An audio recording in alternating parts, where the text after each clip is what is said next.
Seorang kepala sekolah di Kota Langsa berhasil meraih berbagai penghargaan berkat inovasinya dalam mendaur ulang sampah plastik menjadi produk kerajinan tangan yang bernilai ekonomis.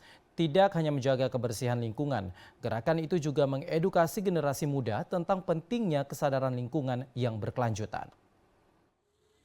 Rahma Linda, Kepala Sekolah SD Negeri 2 Langsa mempelopori gerakan mendaur ulang sampah plastik sejak 2016.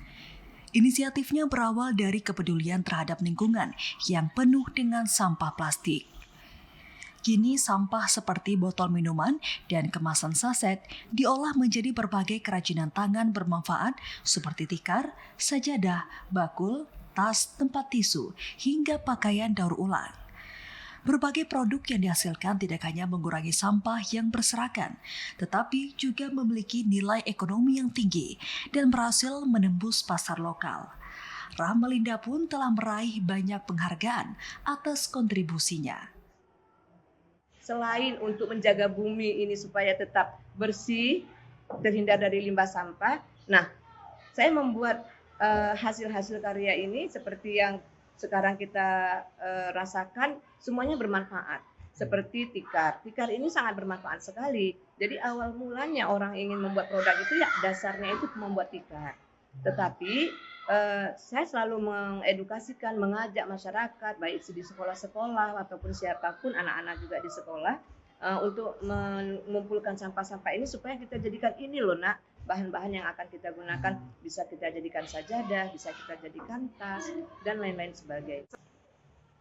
Gerakan ini melibatkan seluruh elemen sekolah, mulai dari siswa, guru, hingga petugas kebersihan. Salah seorang guru, Saryati, mengungkapkan gerakan ini memberikan banyak manfaat.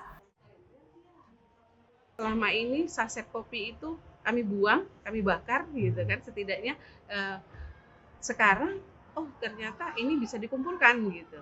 Jadi peserta didik juga seperti itu. Jadi mereka kita kasih edukasi bahwasanya nanti nak ketika ayah atau ibu kita membuat kopi ataupun bungkus mie instan itu jangan dibuang, bawa ke sekolah.